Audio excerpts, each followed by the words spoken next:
धर्माचे पालना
धर्माचे पालन धर्माचे पालन धर्माचे पालन धर्माचे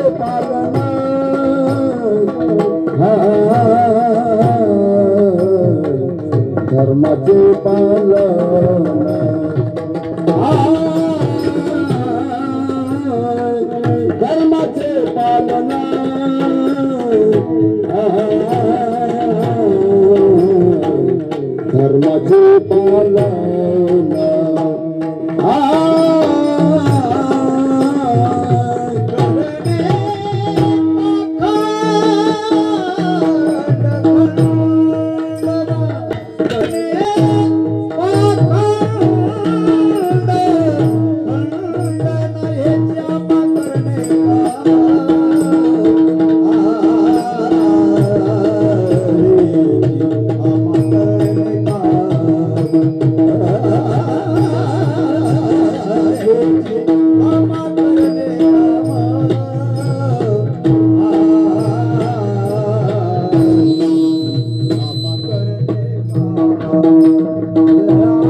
धर्माचे पालन करणे पाखंड खंडन हेच आम्हा करणे काम बीज वाढवावे नाम तीक्ष्ण उत्तरे तीक्ष्ण तीक्ष्ण उत्तरे हाती घेऊन बाण फिरे हेची आम्हा करणे काम जाड व्हावे नाम नाही भिडभार नाही भिडभार तुका म्हणे साना थोर हेची आम्हा करणे काम बीज वाढवावे नाम विठ्ठल विठ्ठल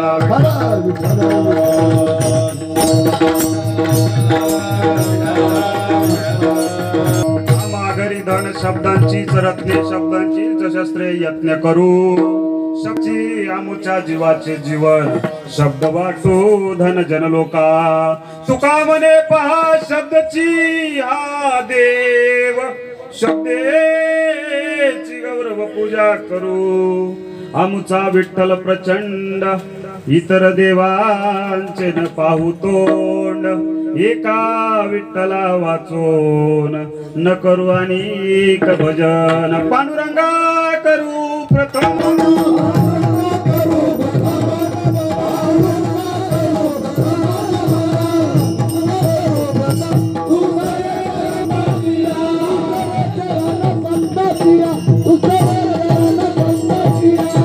पांडुरंगा करू प्रथम नमन दुसरे चरण संतांचिया त्यांच्या कृपादाने कथेचा विस्तारू बाबाजी सद्गुरु दास तुका नमो सद्गुरु तुकया ज्ञानदीपा नमो सद्गुरु सच्चिदानंद रूपा नमो सद्गुरु भक्त कल्याण मूर्ती नमो सद्गुरु भादरा पूर्ण कीर्ती ओ ज्ञानेश्वरा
ज्ञानेश्वरा करुणा करा दयाळा तुमचा अनुग्रह लादलो पावन झालो चराचरी मस्तक हे पायावरी या वारकरी संतांच्या गुरु गोविंद दोखडे काकेला गोपाय बलिहारी गुरु आपणे गोविंद दियो बताय विठ्ठल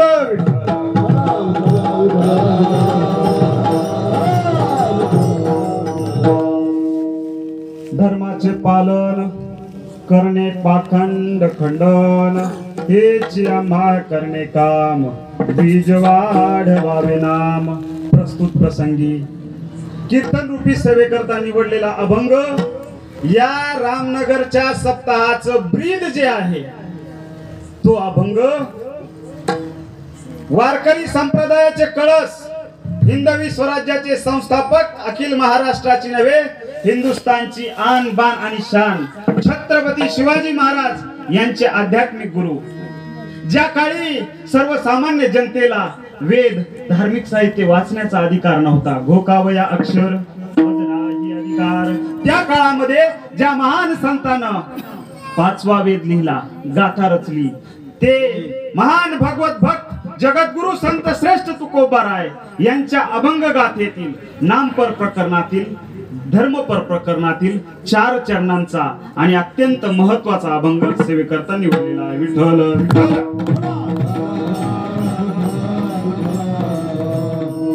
या ठिकाणी थोडी प्रास्ताविक द्यायची, परिहार द्यायचा तो असा.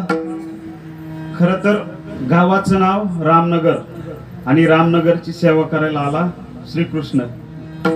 मी श्रीकृष्ण. आपण जसं भगवंत बुद्धी देईन त्या पद्धतीने आपण सेवा करूया. आणि सगळ्याला फक्त 1-2 सूचना. जे बसलेत मुलं शांत बसायचंय, सगळ्यांनी रिलॅक्स बसायचंय, मोकळं असं. सगळ्यांनी मोकळं बसा. आपण मोबाईल कोणाकडे असला तर बाजूला ठेवून देत 1-1.5 तास. काही फरक पडतोय का बघू आपण. मोकळं बसा. आणि ज्यावेळेस आपल्याला नाम घ्यायचंय त्यावेळेस सर्वांनी बिंदास मुखातून नाम घ्या. एवढ्या 2-3 सूचना पाळू आणि आपल्या कीर्तनाला या ठिकाणी आरंभ करू. विठ्ठल विठ्ठल.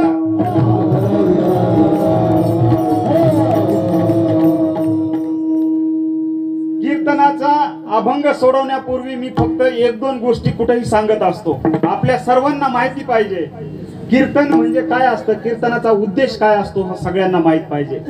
कीर्तन आपण अनेक ऐकतो आणि ऐकलेही पाहिजेत, पण कीर्तनातून आपण काय घ्यायचं किंवा कीर्तन तरी कशाला म्हणायचं, कीर्तनाचा उद्देश काय असतो हे आपल्याला माहित पाहिजे. काय उद्देश असतो कीर्तनाचा, कीर्तन कशासाठी केलं जातं. फक्त या ठिकाणी बघा, मनोरंजन हा त्यातला एक भाग जरी सोडला तरी फक्त तेवढंच हसून जायचं नाही. आपलं काहीतरी काम आहे. कीर्तनाचे मुख्य उद्देश काय. वारकरी कीर्तन परंपरा ज्यांनी सुरू केली, नामदेवराय महाराज यांनी कीर्तनाचा उद्देश स्पष्ट केलेला आहे अभंगामध्ये. एका आम्ही या ठिकाणी येतो, नाचतो, गातो, रंगवून जातो, पण आमचा उद्देश एक असतो की या जगाला ज्ञान देणं, या जगाला अज्ञान दूर करून त्यांच्या हाती ज्ञानाचा दीपक लावणं हा आमचा उद्देश असतो. नामदेवराय महाराजांनी सांगितलेले. नाचू नाचू कीर्तनाचे रंगी, ज्ञानदीप लावूनी, दीप लावूनी, ज्ञानदीप लावूनी.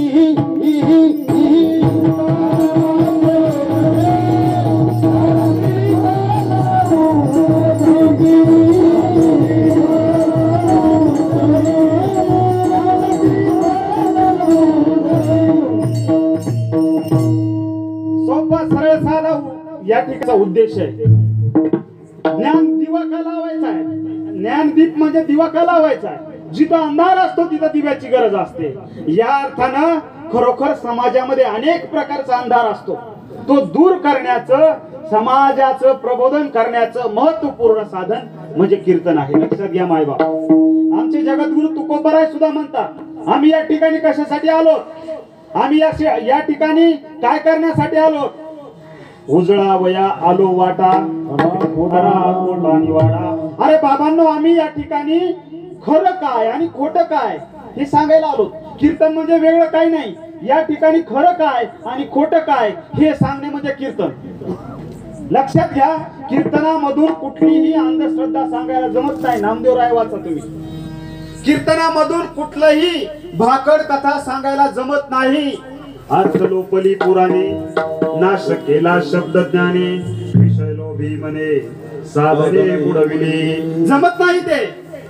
मग या ठिकाणी कीर्तनातून काय करायचं. कीर्तन म्हणजे तरी नेमकं काय. तुकोबारायांना काय अपेक्षित आहे, माऊलींना काय अपेक्षित आहे.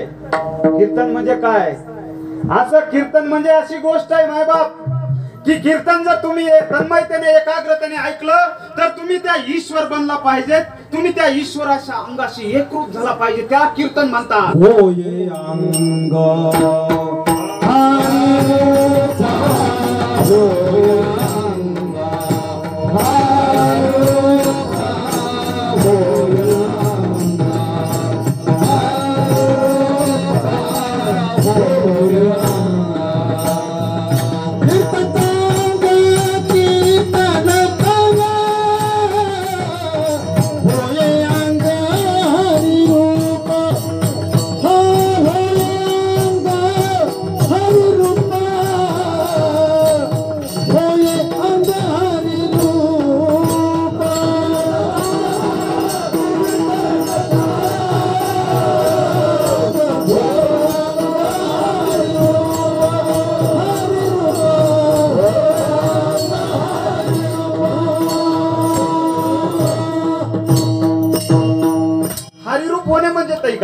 आपल्यामध्ये सद्गुण निर्माण करणे, त्याची जोपासना करणे, वाढीला लावणे. जगद्गुरूंनी सुद्धा सांगितले, तुमचे करी तो कीर्तन,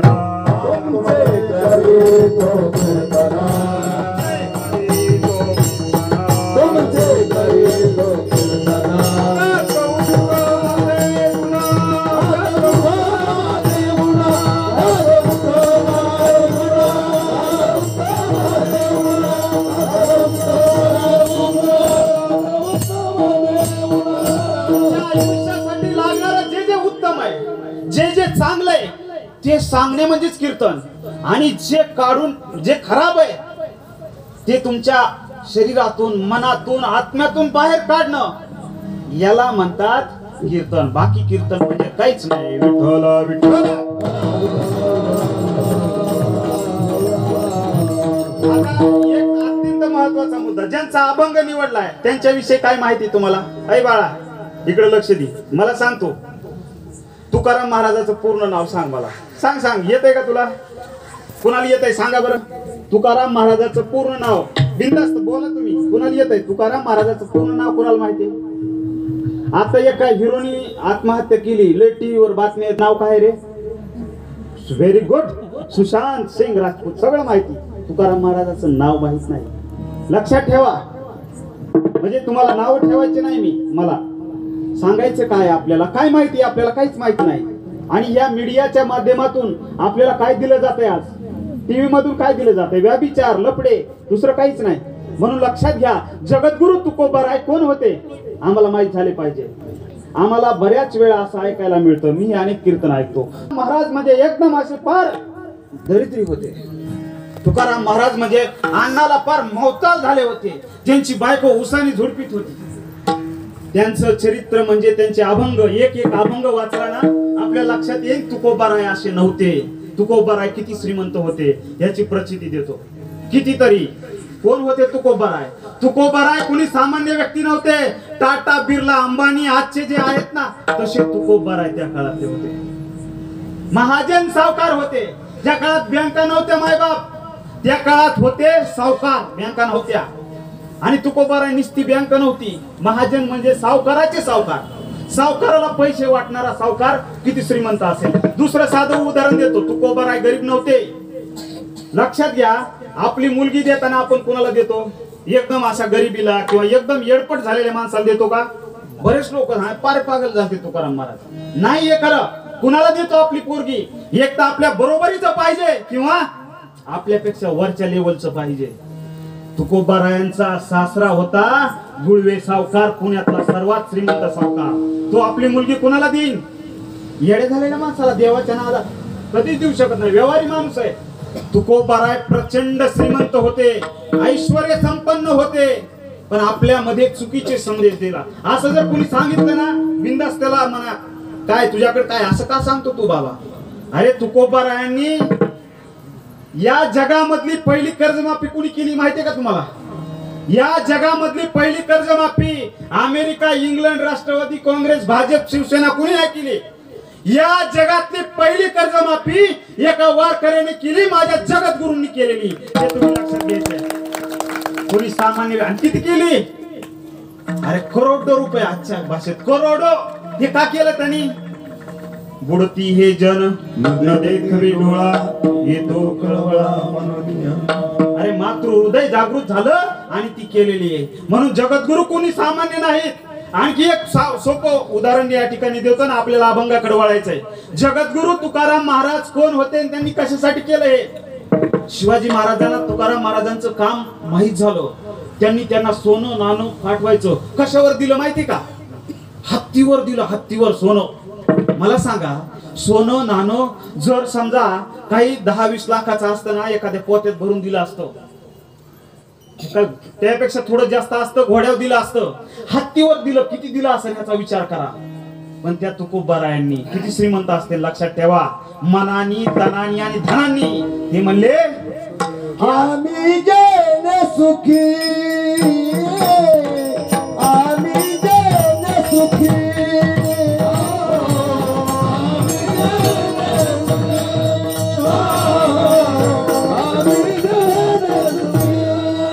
मना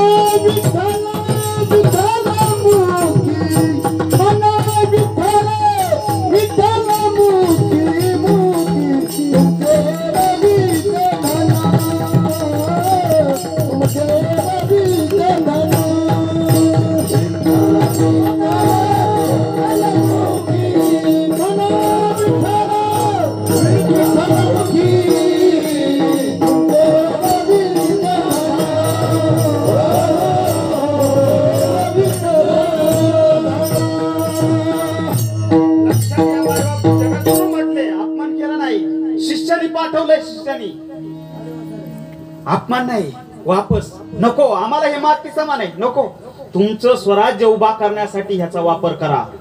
इतके श्रीमंत तुकोबर आहे आणि त्यांचं अशा पद्धतीने कोणी चारित्र्य हनन केलं तर आपण त्याला विरोध केला पाहिजे, त्याला विचारले पाहिजे प्रश्न, कशाच्या आधारे बोलता महाराज किंवा कशाच्या आधारे बोलता बाबा, कशाच्या आधारे बोलता व्याख्याते साहेब, तुम्ही विचारलं पाहिजे. जोपर्यंत आपण जागृत होत नाही तोपर्यंत हे असं चालू राहणार आहे. म्हणून तुकोबारायांच्या विषयी आपल्याला निश्चित माहिती पाहिजे. लक्षात घ्या, तुकोबाराय म्हणजे काय, अनुभव सांगतात, पोथीतलं सांगत नाहीत, अनुभव सांगतात. अनुभव, सगळे जे जे अनुभव आले तुकोबारायांनी निरीक्षण केलं, अरे धर्म धर्म धर्म धर्म बघतोय मी, धर्माच्या नावाने सगळा अधर्म, अरे हे काय चाललंय, नाही नाही, धर्माच्या नावाने सगळं थोथांड चालू आहे, धर्माच्या नावाने सगळं बेकारी चालू आहे, ढोंग चालू आहे, सगळा व्यभिचार भ्रष्टाचार चालू आहे, हे कुठेतरी थांबलं पाहिजे. आणि हे सांगण्यासाठी त्यांनी अभंगाचं पहिलं चरण तयार केलं. धर्माचे पालन, धर्माचे पालन, धर्माचे पालन, धर्माचे पालन, धर्माचे पालन, धर्माचे पालन, धर्माचे पालन, धर्माचे पालन, धर्माचे पालन, धर्माचे पालन, धर्माचे पालन,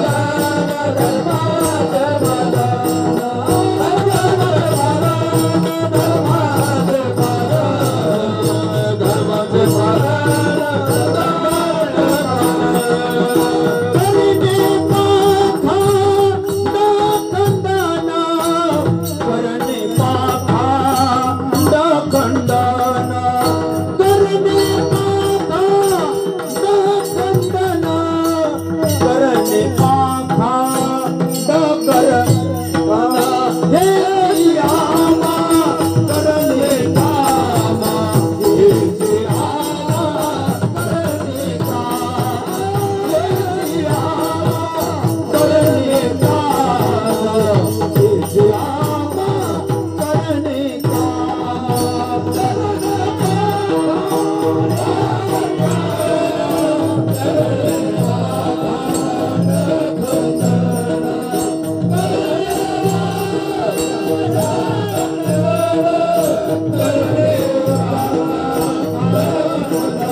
पालन करणे पाखंड खंडन.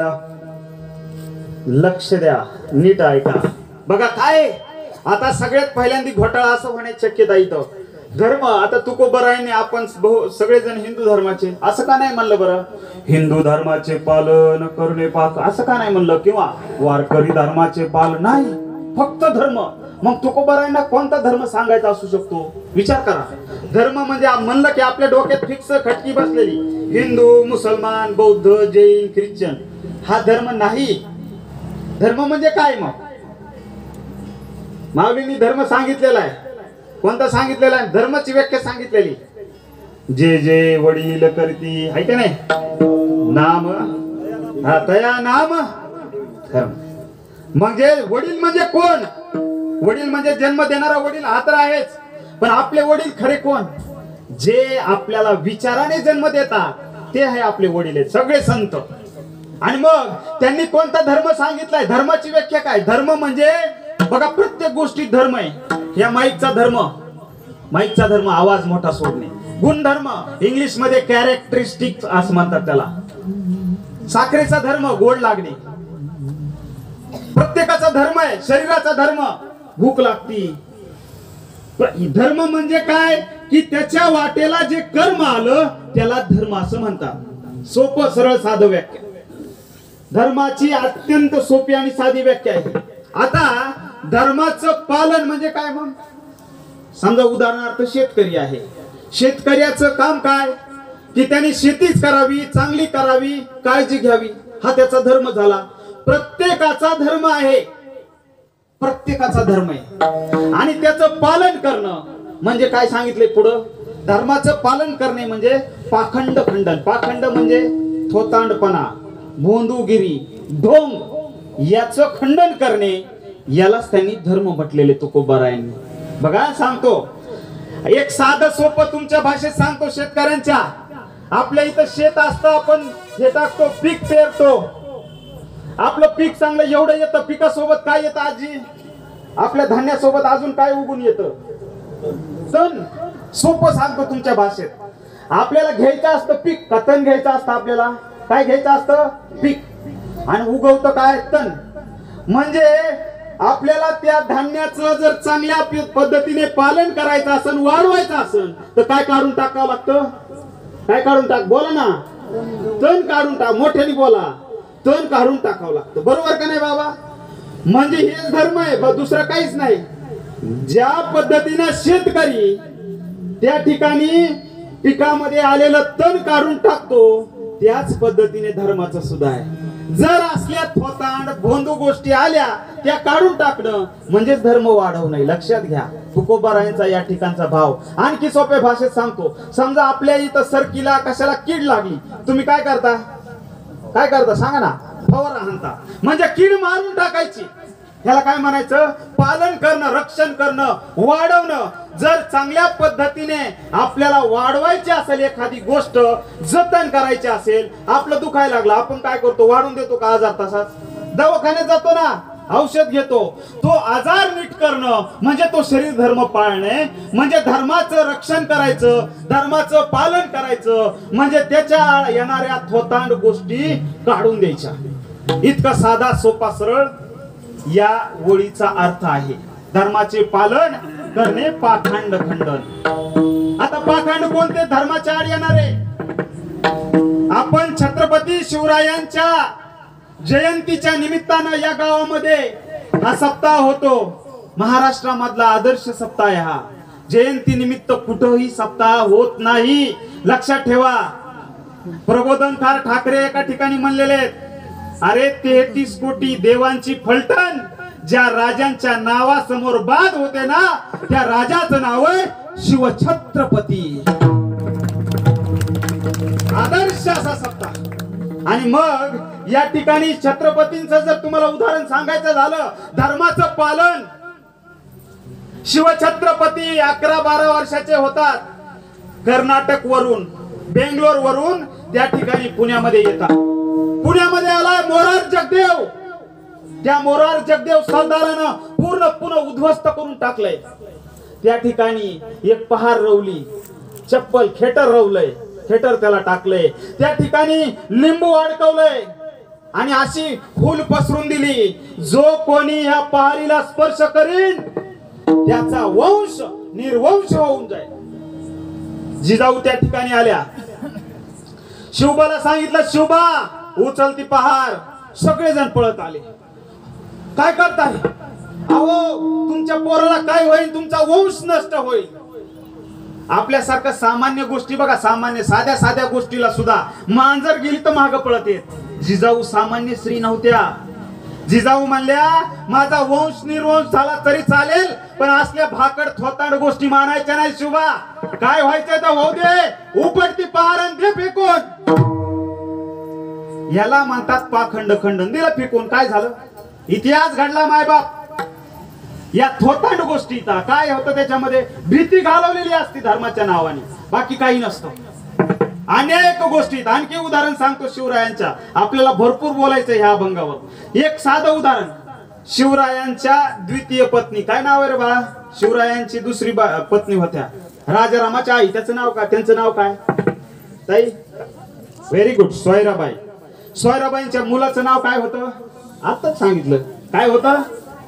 राजाराम महाराजांचा जन्म झाला. राजाराम महाराजाचा जन्म झाला, ते पालथी जन्मल्या. सगळे पळत आले ना. काय झालं म्हणले? अपशकुन झाला. काय झालं? बाळ पालथ जन्मलं. काय करावं लागेल? शेतचंडी यज्ञ करावं लागेल म्हणलं. मग सगळे दोष दूर होते. शिवाजी महाराज म्हणले, अरे बाबांनो, मला एवढा वेळ नाही, मला जायचंय मोहिमेवर. अरे राजाराम पालथा जन्मला ना, अख्खी पातशाही पालथी घाली, अख्खी पातशाही. पाखंड खंडन सांगतोय मी. थोतांड गोष्टी फेकून द्यायच्या, त्याच वेळेस इतिहास घडतो मायबाप. हे शिवरायांनी केलं. आणखी सांगतो, सिंधू बंदी होती आपल्या इथं. सिंधू बंदी म्हणजे काय? समुद्र ओलांडायचा नाही. अरे सगळे यवन येत होते समुद्रातून, इथल्या आया बहिणींची सगळी इज्जत तुटून जात होते. पण आम्ही मात्र समुद्राच्या पलीकडे गेलं की आमचा धर्म बुडत होता सगळा. सगळे यवन येऊन इथून लुटून घेऊन जायचे आणि आम्ही मात्र नाही, सिंधू बंदी होईल. शिवरायांनी, तुम्हाला माहित पाहिजे, या भारतामध्ये आरमार, ज्याला आपण इंडियन नेव्ही म्हणतो, तुम्ही कधी गेलात लोणावळ्याला, इंडियन नेव्हीचं तिथं कार्यालय मोठं, तिथं नाव. इंडियन नेव्हीचे संस्थापक कोण? भारतीय नौदलाचे संस्थापक कोण?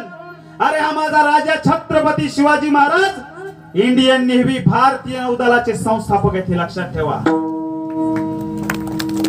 काय केलं त्यांनी? अरे बाबा, बंदी आहे, धर्म म्हणतोय काय की नाही, सिंधू जर समुद्र ओलांडला तर पाप होईल. शिवाजी महाराजांनी ते ओलांडून पलीकडे गेले. मला सांगायचं हे मायबाप, अभंगाचंच आहे हे सगळं. पाखंड खंडन, खोट्या गोष्टीला आपण कुठंतरी, आपल्या बुद्धी आहे ना आपल्याला देवानी, तुकोबारांनी सांगितलेलं आहे, बहुतांच्या आम्ही न मिळो मतांशी, कोणी कैशी भावनेच्या. अरे सारं जग जरी म्हणतंय, तुमची बुद्धी दिली देवानी तुम्हाला विठ्ठलानी, त्याचा वापर करून सांगा ना, खरंय का खोटंय. लक्षात ठेवा. म्हणून या पाखंडी गोष्टी आहेत, याला आपण कुठंतरी आवरलं पाहिजे. विठ्ठल विठ्ठल.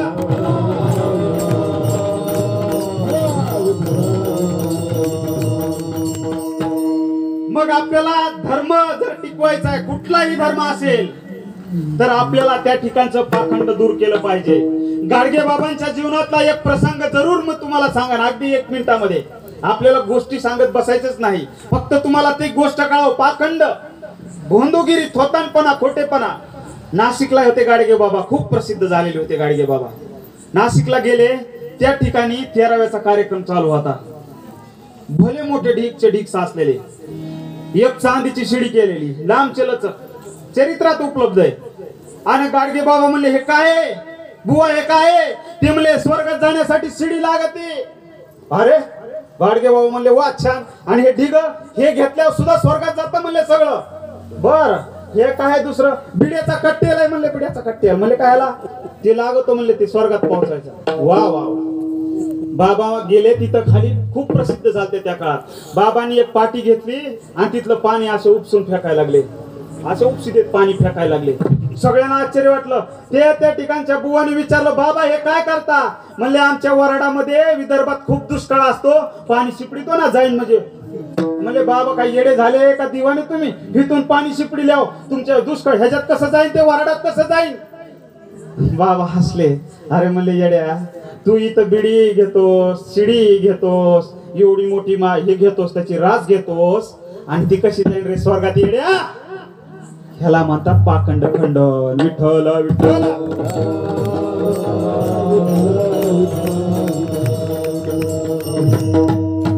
लक्षात घ्या माय बाप, पाखंड खंडन अनेक गोष्टी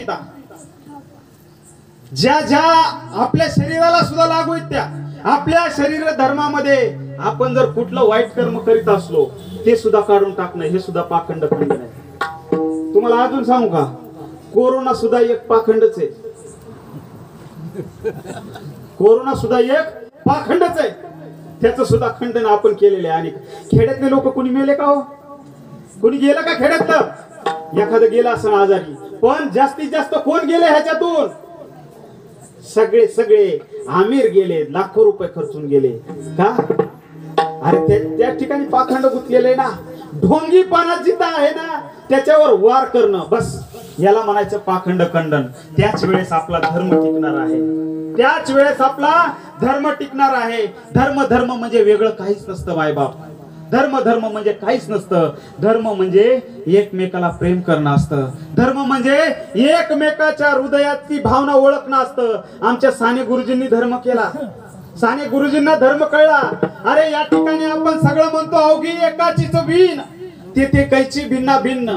आणि त्या ठिकाणी मात्र आपल्या वारकऱ्यांना जे एकदम दलित समाजाचे होते त्यांना जाऊन सुद्धा दिलं जात नव्हतं विठ्ठलाच्या मंदिरामध्ये. आपल्या साने गुरुजींनी उपोषण केलं 13 दिवस आणि सगळ्यांना सांगितलं खरा तो एकाची धर्मा जगाला प्रेम रमावे. खरा तो एकाची धर्मा जगाला प्रेम रमावे. लक्षात ठेवा धर्म काहीच नाही, दुसऱ्यावर प्रेम करणं हाच धर्म आहे. आणि दुसऱ्याचा तिरस्कार करणं हे पाखंड आहे. वेगळं काय आहे? म्हणून लक्षात घ्या, तुकोबारायांनी स्पष्ट शब्दात सांगितलेलं आहे, तुम्हाला धर्माचं जर मोठेपणा काढायचा असेल, वाढवायचा असेल तर पाखंडाचं खंडन केलं पाहिजे. आणि मग अनेक जणांच्या मनात प्रश्न येईल, तुकोबाराय तुम्ही प्रत्येक गोष्टीला नुसते नावच ठेवता का, फक्त टीकाच करता का? तुकोबाराय म्हणतात नाही मायबाप, आम्ही टीका करत नाही, फक्त तुम्हाला सत्य सांगतो आम्ही. तुका म्हणे सत्य सांगे येऊ तर रागे येती ते. आम्ही खरं सांगतो, तुम्हाला राग आला तरी हरकत नाही. मग तुकोबाराय तुम्ही नेमकं सांगा की तुमचं काम तरी काय आहे? मग हे जाम करणे काम,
जमा करणे काम, हेच हेच 100% लिहून बॉन्डवर हेच करणं आहे. कोणतं? बीज वाढवावे नाम, नामस्मरणाचं बीज वाढवायचं. बीज कायसाठी लावतो? बीज कायसाठी असतं? कायसाठी असतं बीज? पेरण्यासाठी, वाढवायसाठी. लक्षात ठेवा, हेच काम करायचं आम्हाला. आणि नामस्मरणाचं बीज. मग तुमच्या मनात प्रश्न निर्माण होईल बघा की नामस्मरणाने काय होतं. अनेकांना वाटतं की नामस्मरणाने काय होतं. काय होतं नामस्मरणाने? लक्षात घ्या, देव प्राप्तीसाठी आपण अनेक मार्ग वापरतो. अनेक. कोणी काय करतं? योग करतं, कोणी तप करतं, कोणी यज्ञ करतो. पण ज्ञानोबा माऊलींनी सांगितलेले हरिपाठात आम्ही अनेक जण म्हणतो, पण अर्थ समजून घेत नाही की आम्हाला ह्यानी काहीच मिळणार नाही. योग याग विधी येणे नवे सिद्धी, वायाची उपाधी दंभ धर्म. याचा अर्थ काय? योग योग म्हणजे काय? रामदेव बाबाचा योग तो तर आहेच, तो व्यायामासाठी चांगला आहे, त्याचा वाद नाही. पण योगाच्या माध्यमातून अनेक गोष्टी योगामध्ये बरं का, फक्त तेवढंच नाही, त्याने तुम्हाला काहीच मिळणार नाही. योग याग म्हणजे काय? यज्ञ. यज्ञ नाही का? यज्ञ विधी. विधी म्हणजे जेवढे जेवढे धर्माच्या नावाने कर्मकांड चालतात त्याला विधी असं म्हणतात. येणे नव्हे, मी म्हणत नाही बरं काही, माऊली म्हणतात, नाही तर उद्या एखादं मायाकडे. योग याग विधी येणे नव्हे सिद्धी. मायबाप माऊल्यांना तुम्ही लक्ष द्या. येणे नव्हे सिद्धी. वायाची उपाधी दंभ धर्म. दंभ म्हणजे खोटा, दांभिक, थोतांड धर्म आहे. कोण म्हणतंय हे? ज्ञानोबा माऊली. मग लक्षात घ्या, मग खरं काय आहे? खरं काय आहे? खरं आहे नाम घ्यायचं. नामस्मर कीर्तन साधन पैसा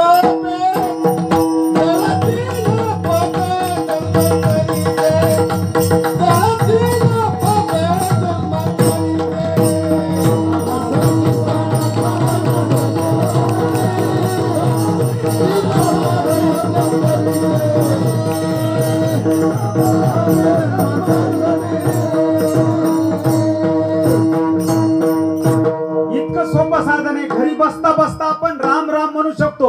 पण आपल्याला जमतंय का? ते जमतंय का? जमतंय का? हात वर करा की आम्ही नाम घेतो, दररोज घेतो. आणि असं सांगितलेलं नाही की 24 तासच घ्या. आपलं काम धंदा जे काही होईल 5 मिनिटं खवाय ना, अत्यंतिक श्रद्धेने उद्यापासून घेऊन बघा काय होतंय. कुणाचं नुकसान झालं तर या माझ्याकडे. नुकसान होईल का तुमचं? कुणाचं होईल का नुकसान नाम घेतल्याने? तुकोबांनी सांगितलेलं आहे ना, नाम घेता वाया गेला. आहे का कोणी असा? नाम घेऊन वाया गेला. अरे वाल्याचा वाल्मिकी झाला ना, कशाने झाला? यज्ञ केला का त्यांनी? कुठली पूजा केली का? नारायण नागबळीची बकर कापलं का? कशाने झाला वाल्मिकी? घेताना मग विठोबाचे, घेताना मग विठोबाचे बरोबर जाणती तापाचे, बरोबर जाणती तापाचे.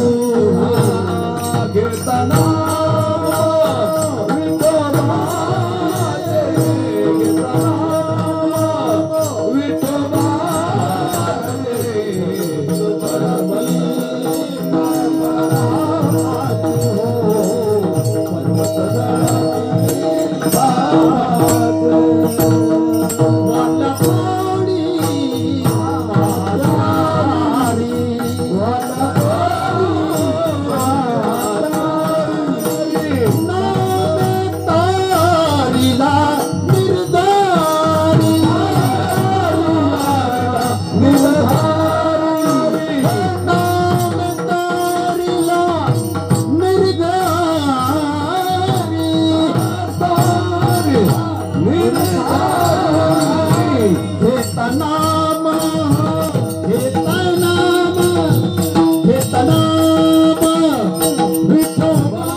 जळतो कशाने?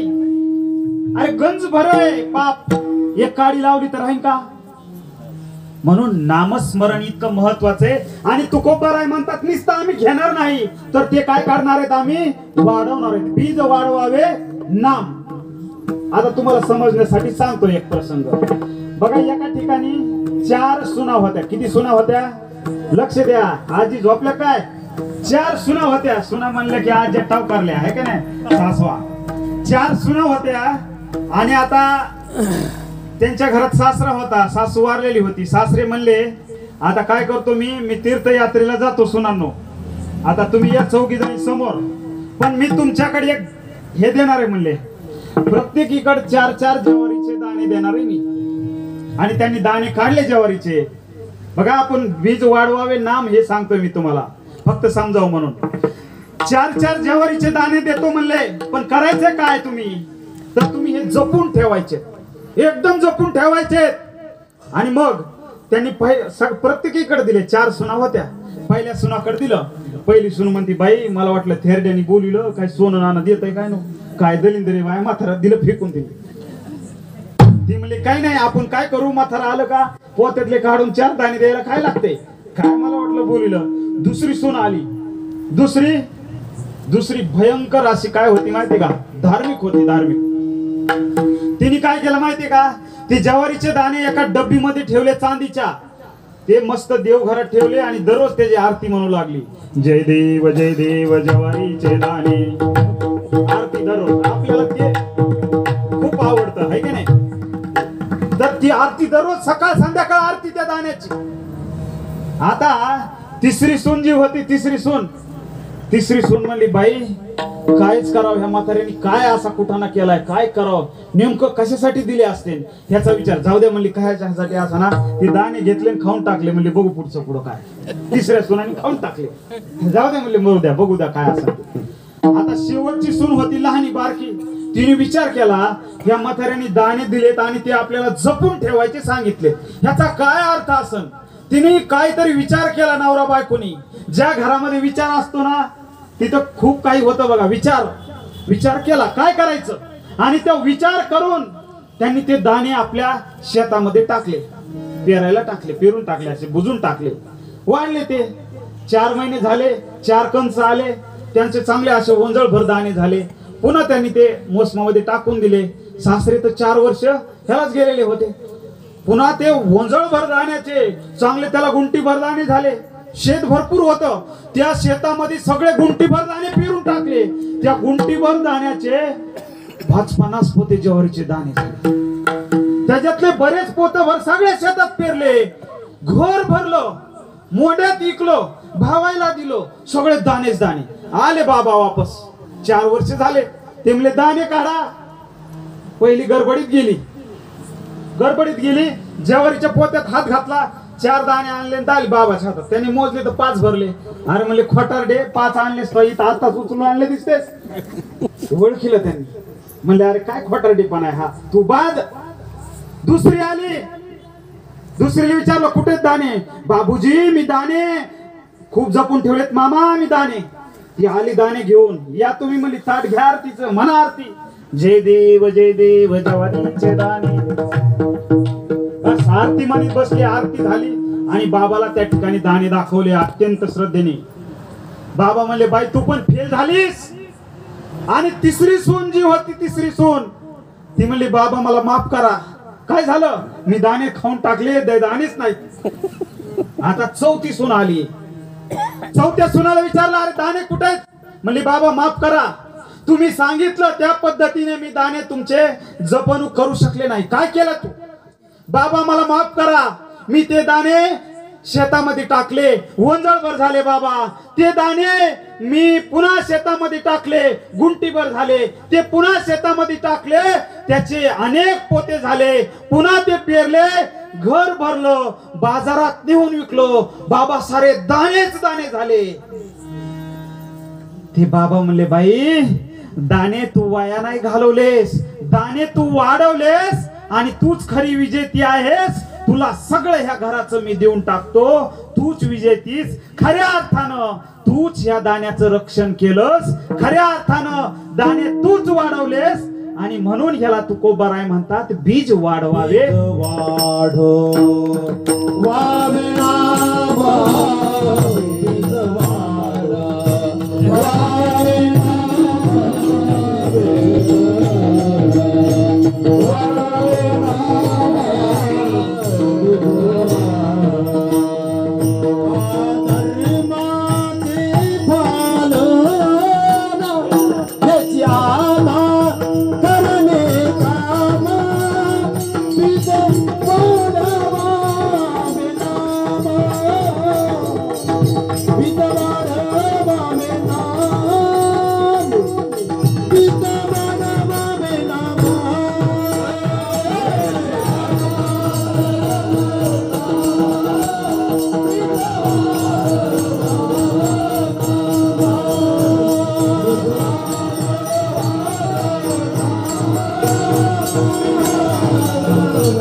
त्याच्यापेक्षा वाढवतो तो रक्षण करता. बापानी 10 एकर घेतलेली 10 गुंठ्यावर आणणं ह्याला वाढवणं म्हणत नाहीत, ह्याला जतन म्हणत नाहीत, याला रक्षण म्हणत नाहीत, याला पालन म्हणत नाहीत. मायबाप लक्षात घ्या, जे दिलंय त्याच्यामध्ये वाढ करणं ह्याला म्हणतात पालन करणे. आपलं लहान लेकरू असतं एवढूसं, त्याचं पालन म्हणजे काय? त्याला वाढवणे, चांगलं वाढवणे, त्याला म्हणतात धर्माचे पालन. वेगळं काही नसतं. आपलं जे आलंय ना वाटेला त्याचं वाढवायचं, भांडणं खेळत नाही बसायचं, वाढवायचं. आपल्या वाट्याला जे आलं, समजा मी शिक्षक आहे, मी ते ज्ञानदानाचं काम वाढवलं पाहिजे. मी विद्यार्थी, जास्तीत जास्त अभ्यास केला पाहिजे. काय केला पाहिजे भया? ह्या वर्षात तर सगळे सैराटच झाले, बुंगाट आहे का नाही? शाळा नाही, तपास नाही, काहीच नाही. मी शिक्षक आहे तर मी ते वाढवलं पाहिजे, मी विद्यार्थी तर ते वाढवलं पाहिजे, मी शेतकरी तर मी ते वाढवलं पाहिजे. ह्याला म्हणतात धर्माचे पालन आणि ह्याला म्हणतात बीज वाढवावे नाम. इतकं अवघड झालंय ना शाळेमध्ये पोराय हो. मी पण शिक्षकच आहे. एका पोराला मी विचारलं, साधं सोपं पोरायला मी विचारलं, पोराय हो ईचा शब्द सांगा. ईचे सगळे शब्द संपले पोरायचे, सांगत सांगत संपले.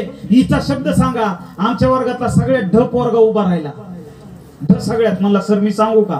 म्हणलं सांग. सर रागवायचं नाहीत ना? म्हणलं नाही. मला खरंच रागवायचं नाही. म्हणलं खरंच नाही रागवायचं. सर नक्की सांगू का? अरे मला सांग की. म्हणलं बघा सर रागावं लागतं नाही, सांग. म्हणलं सांग. ते मला सर मी ईचा शब्द सांगतो, ई वाय ई. म्हणलं सांग बाबा लवकर, ई वाय ई. अरे म्हणलं लवकर सांग. Sir E Y E. E Y म्हणजे जावाई. असे विद्यार्थी म्हणल्यावर कशी वाट लागायची शिक्षकाची? वाढवलं का काही त्यांनी? नाही. आता जाऊ द्या, हेच कशाला, शिक्षकाची तरी काय गंमत कमी का? शिक्षकाची तरी गंमत काय सांगू तुम्हाला. मी शिक्षक आहे, मी बघतोय काय गंमत आहे. एक साधं उदाहरण सांगतो. एका शाळेमध्ये एक साहेब आले शाळा तपासायला. आपण बीज वाढवावे नाम बघतोय बर का. एका शाळेमध्ये साहेब शाळा तपासायला आले. साहेब गेले वर्गामध्ये. वर्गात विद्यार्थ्याला प्रश्न विचारला, हे पांडू उभा राहा, हे पांडू उभा राहा. तुला नाही, त्या पांडूला ते साहेब म्हणले उभा राहा. ते उभा राहायला सांग म्हणले, महाराष्ट्राची राजधानी कोणती? ते म्हणला सर महाराष्ट्राची राजधानी दुबई. आता साहेब फार असे पागल व्हायची वेळ आली ना. साहेब म्हणले काय म्हणतो तू दुबई? अरे तू बोलतो काय? तू 7वीला असून दुबई म्हणतो, महाराष्ट्र राजधानी मुंबई. ते म्हणले नाही नाही नाही, तुला शाळेत ठेवण्यात अर्थ नाही, तुला मी शाळेतून काढूनच टाकतो. आता चल तुझ्या वर्ग शिक्षकाकडे. ते मला जाऊ दे ना सर, घ्या ना मिटून. साहेब कशाला? नाही नाही तुला शाळेतूनच काढून टाकतो. वर्ग शिक्षकाकडे जातो मॅटर. वर्ग शिक्षकाला ते म्हणते काय हो म्हणले, कसले पोर आहे तुम्ही, काय घडवलेत? या पोराला मी शाळेतून काढून टाकतो, हा महाराष्ट्राची राजधानी दुबई सांगतो. ते म्हणले जाऊ दे सर, जाऊ दे, घ्या मिटून. नाही नाही ह्याला वर्गातून काढून टाका. ते मला जाऊ दे सर, ह्याला काढू शकत नाहीत आपण. काय झालं, कसं काय नाही काढू शकत? हा खरा विद्यार्थी नाही म्हणले. खरा विद्यार्थी क्रिकेटची मॅच बघायला गेलाय, त्याच्या जागेवर बदली आलाय. मला अवघड झालं. ते म्हणले काय वर्ग शिक्षक आहेत तुम्ही, विद्यार्थी बदली येतोय, तुम्ही करता काय, झोपा काढता का? तुम्हाला मी सस्पेंड करतो. शिक्षक म्हणले जाऊ द्या साहेब, घ्या मिटून. नाही नाही सस्पेंड करतो, चला हेडमास्टर कडे. हेडमास्टर कडे गेले. काय हेडमास्टर साहेब, अहो विद्यार्थी तुमचा काही सांगतो, दुबई सांगतो महाराष्ट्राची राजधानी, शिक्षकाला मिळ नाही. तुम्ही करता काय, झोपा काढता का? सस्पेंड करू शिक्षकाला. जाऊ द्या साहेब, ह्याला सस्पेंड करू नका, करू शकत नाहीत. कस काय? हे खरे शिक्षक कुठे येतं? खरे शिक्षक क्रिकेटची मॅच बघायला गेले, त्यांच्या जाग्या बदलीने आले. आता साहेबाचा तिळपापड एक होतो. साहेब म्हणते अरे विद्यार्थी गेला, शिक्षक गेला, हेडमास्टर साहेब काय झोपा काढता का तुम्ही? काय करता? तुम्हाला मी नोकरीतून कमी करतो, बडतर्फ करतो. हेडमास्टर म्हणले साहेब जाऊ द्या ना, कशाला एवढं लोड घेता, जाऊ द्या, काय असलं तर बघू आपण. नाही नाही बडतर्फ तुम्ही. ते म्हणले हा बघा साहेब, काय करायचे करा, तुम्ही बडतर्फ करू शकत नाही. मी तरी कुठं खडा हेडमास्टर आहे? खडा हेडमास्टर क्रिकेट बघायला गेलाय, मी त्याच्या जागेवर डुप्लिकेट आलोय म्हणले थोड्या दिवसात. साहेब म्हणले बरं झालं ओरिजिनल साहेब आले नाही, नाही तर तुमची सगळ्याची वाट लागली असती. मला सांगा, हा जरी विनोद असला तरी मला जे सांगायचंय, सगळ्या ठिकाणी अशीच व्यवस्था झाली. वाढण कसं? विद्यार्थी नीट नाही, शिक्षक नीट नाही, पोलीस नीट नाही, कर्मचारी नीट नाही, कोण नीट आहे सांगा? तलाठी नीट नाही, ग्रामसेवक नीट नाही, शेतकरी तरी कुठं धडे, अरे मतदार तरी कुठं धडे, नेते तरी कुठं धडे. अरे जे पेरतो तेच उगवतं. आंबा पेरला तर बाबळ येणार आहे का? आणि मग काय पेरतोत आपण? ही व्यवस्था जी बिघडली, भ्रष्टाचार म्हणजेच अधर्म, अधर्म म्हणजे काहीच नाही, आणि सत्य म्हणजे धर्म, सत्य तोची धर्म, असत्य हे कर्म, आणि हे वर्म नाही तुझे. अरे धर्म धर्म म्हणजे तरी काय? धर्म काहीच नसतो दुसरा. सगळे आपापला धर्म विसरले मायबाप, सगळे. बघा तुम्ही, कोण धर्माने जगते आज? शेतकरी. मला सांगा, दूध जर कोणी पिकवित असन, दूध जर कोणी उत्पन्न काढीत असन, किती जण बिना पाण्याचं दूध देतात? खरं सांगा, सांगा. आपण म्हणतो ना आम्ही भ्रष्टाचारी नाही. कोण नाही भ्रष्टाचारी सांगा मला? आपण मत कोण नाही एक सांगा. मग सगळे एकमेकावर ढकली देत. पोलिस लयच पैसे घेतेत, पोलिस लयच आमक करतेत, तलाठी लयच तमक करतेत. अरे तू तरी काय करतो? प्रत्येक ठिकाणी अधर्म माजला, आणि म्हणून तुकोबारायांनी या ठिकाणी सांगितलंय की आम्हाला हे पाखंड कुठंतरी खंडन केलं पाहिजे. कधीपर्यंत चालवायचं? आणि तुकोबारायांना लक्षात आलं की हे लोक अशाने ऐकणारच नाहीत. यांना साध्या गोष्टीने जर गँग्रीन झालं तर पाय तोडावा लागतो. त्या ठिकाणी तुम्हाला गोळी घेऊन भागत नाही. जसं तुमच्यावर उपचार करायचा तसं तुम्हाला औषध दिलं पाहिजे. चिरफाड करायची असन तर चिरफाड सुद्धा करावी लागते. म्हणून तुकोबाराय सांगतात यांना साध्या भाषेत सांगून जमणार नाही. कृष्ण उतारे, कृष्ण उतारे, कृष्ण उतारे हो, कृष्ण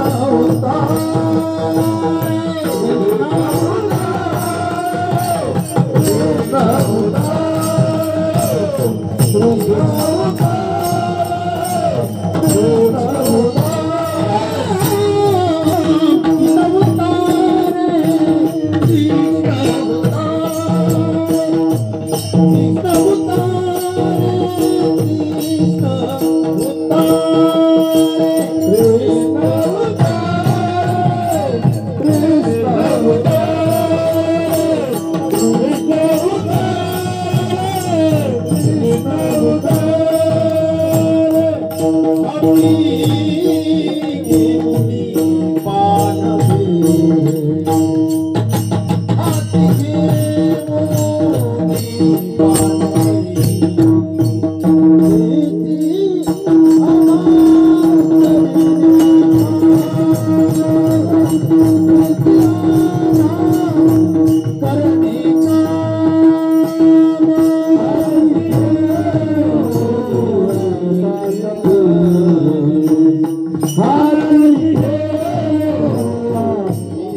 कृष्ण भाषा वापरायची, असं तीक्ष्ण की जागेच झाले पाहिजे.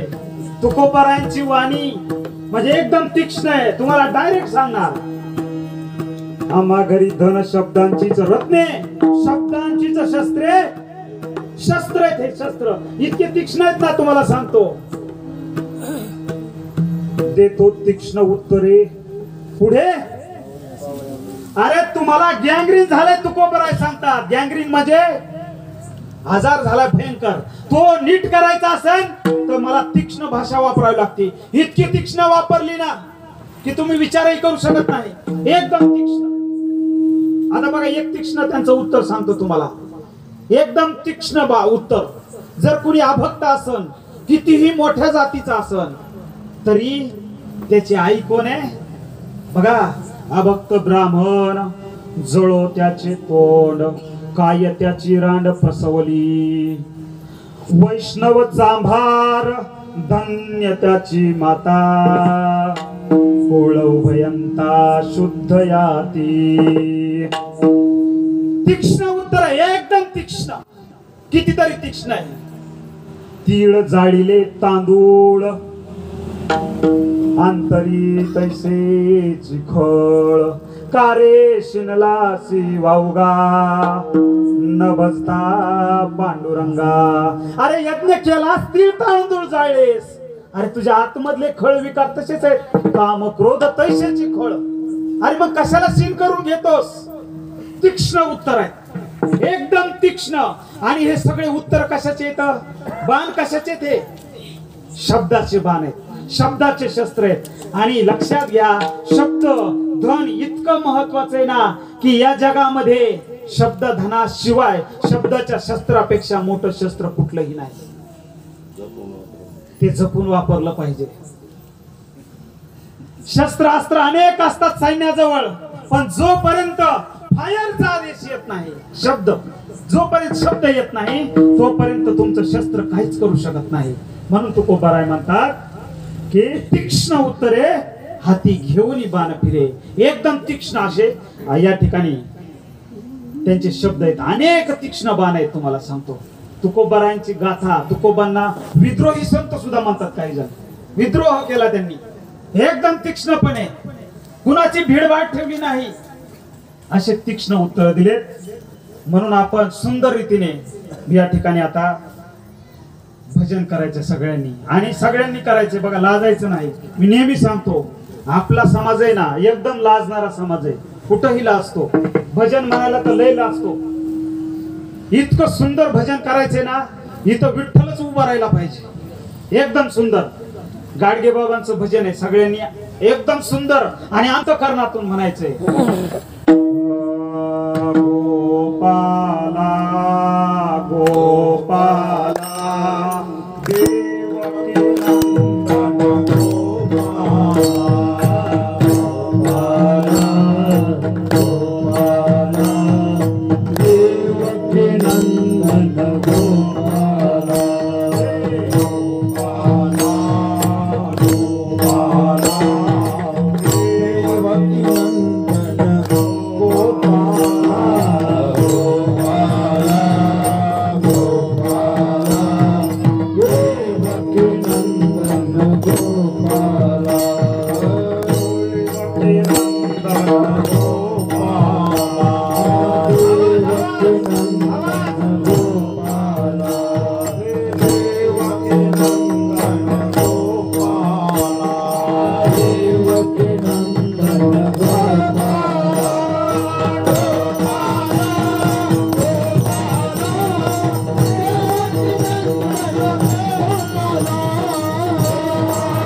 हा बघा, जोरदार टाळ्या सर्वांसाठी.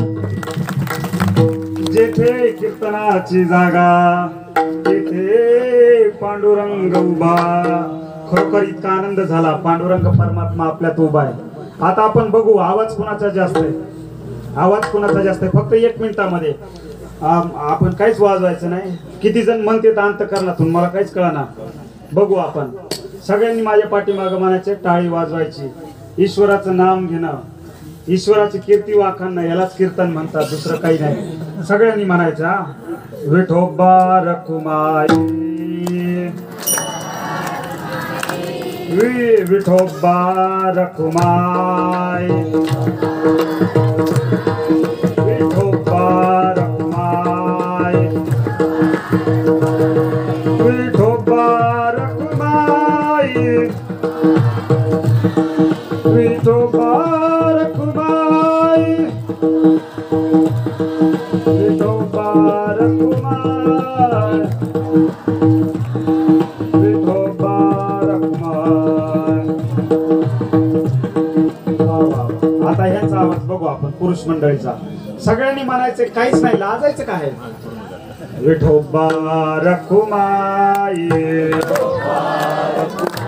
वा वा विठोबा रखुमाई विठोबा रखुमाई विठोबा रखुमाई विठोबा रखुमाई विठोबा रखुमाई विठोबा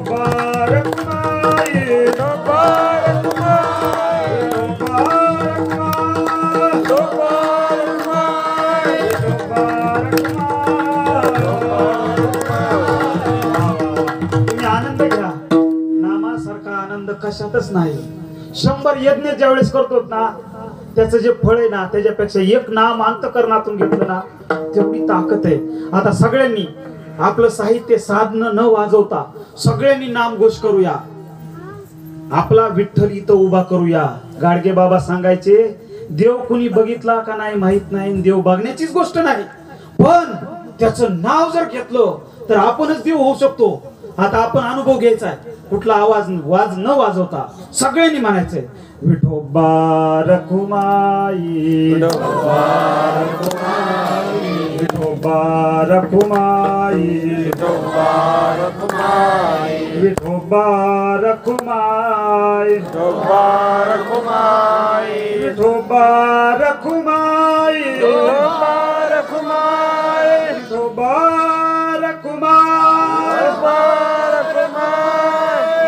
वा वा जबरदस्त. सर्वांसाठी पुन्हा एकदा जोरदार टाळ्या. हाच खरा आनंद आहे, लक्षात घ्या. दुसरा काही नाही. हा आनंद दररोज उपभोग घ्या. विठ्ठल विठ्ठल म्हणा वेळोवेळा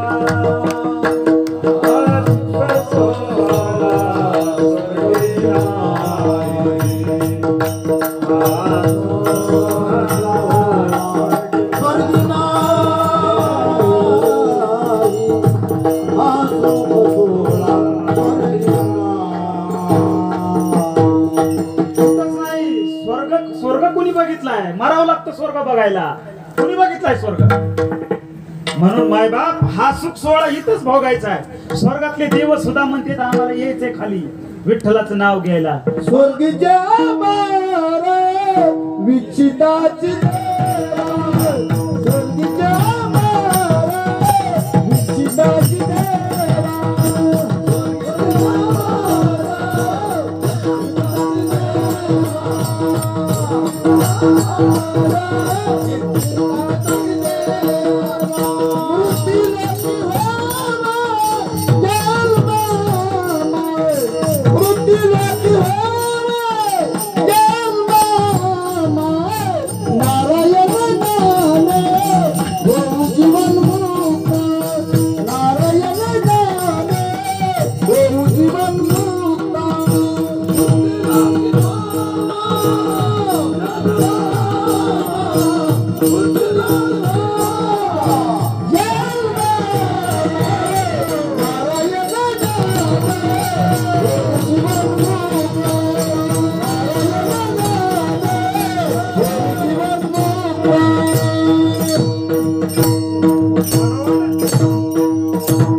लक्षात घ्या मायबाप, हेच आहे सुख. आणि हे सुख आपण सहज उपभोग घेऊ शकतो. आपलं काम करत करत करायचंय, वेगळं काही करायचं नाही. आपल्याला वेगळं काही करायची गरज नाही आणि वेगळं काही नसतंच. आपल्यामध्ये सगळं आहे. तूच ईश्वर आहेस. जगद्गुरूंनी सांगितलेले, तुझ्या देहात देव आहे. देव बघत कुठे हिंडतो तू? अरे तुझ्या देव आहे. देही असोनिया देव वृद्धा फिरतो निर्दैव. देव आहे अंतर्यामी व्यर्थ हिंडे तीर्थोग्रामी. अरे तुझ्यात आहे, फक्त जागृत कर. वरून त्याला गंज चढलाय, गंज पुसून टाक, तुला देवाची प्राप्ती होईल. साधं सांगू का, आपल्यातली अशुद्धी काढून टाकली आणि जे प्राप्त होत, तुकोबांनी सांगितलेलं आहे की तोडावया साऱ्या चेष्टांचा संबंध, शुद्ध आपाशी शुद्ध बुद्ध व्हावे. बुद्ध व्हावे म्हणजे काय? शुद्ध व्हावे. आपल्यातले विकार काढून टाकले की आपण झालो देव. वेगळं काही नाही माय बाप. आपल्यातले सगळे विकार काढून टाकायचे. काम, क्रोध, खळ काही अवघड नाही.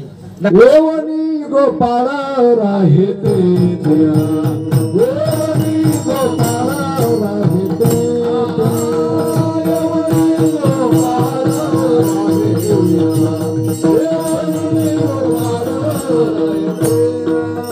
तुझा मन चित्ता करा निर्माण,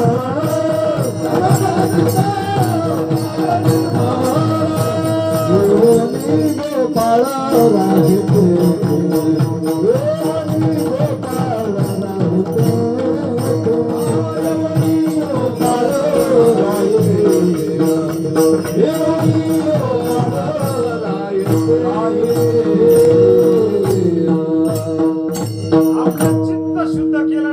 प्रत्यक्ष ईश्वराचा वास असतो. आपण साधा म्हणतो ना, नाही नाही ते करूच शकत नाही, देवासारखं येते. म्हणजे कोण? अरे सद्गुण म्हणजे देव, दुसरं काय नाही. आपण वेगळीकडे शोधत बसतो. सद्गुणाचा समुच्चय देव, वेगळं काहीच नाही. लहान मुलं देवाची रूप असतात का? त्याच्यात सगळे सद्गुणच आहेत ना. म्हणून लक्षात घ्या, म्हणून आपल्याला हे करायचंय. आणि हे तीक्ष्ण स्वरूपात सांगितलंय जगद्गुरूंनी. आणि हे सांगून सुद्धा तुकोबाराय म्हणतात, बाबांनो हे सांगताना कोण पंडित आहे, कोण दशग्रंथी आहे, कोण वेद अभ्यासक आहे, कोण मोठा आहे, कोण थोर आहे, ह्याचं मी भेद नाही. कोणाची भीड सुद्धा बाळगत नाही. नाही भीड भाडा, नाही भीड भाडा, नाही भीड भाडा, नाही भीड भाडा, नाही भीड भाडा, नाही भीड भाडा, नाही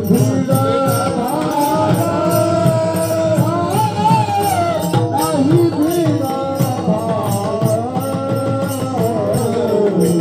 नाही भीड भाडा. तुका मने सान दोरा, तुका मने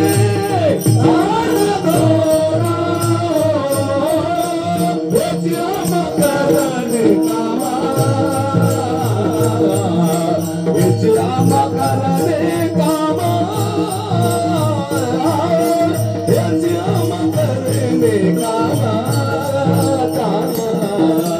हेचियाम करने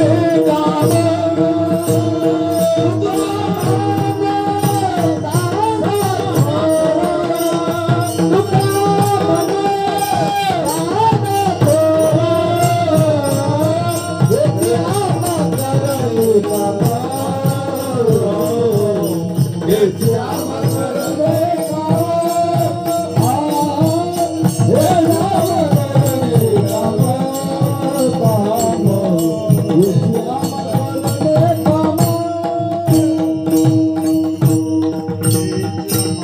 कामा. बीज वाढवावे नाम, नाही भीड भार. तुका म्हणे साना थोर.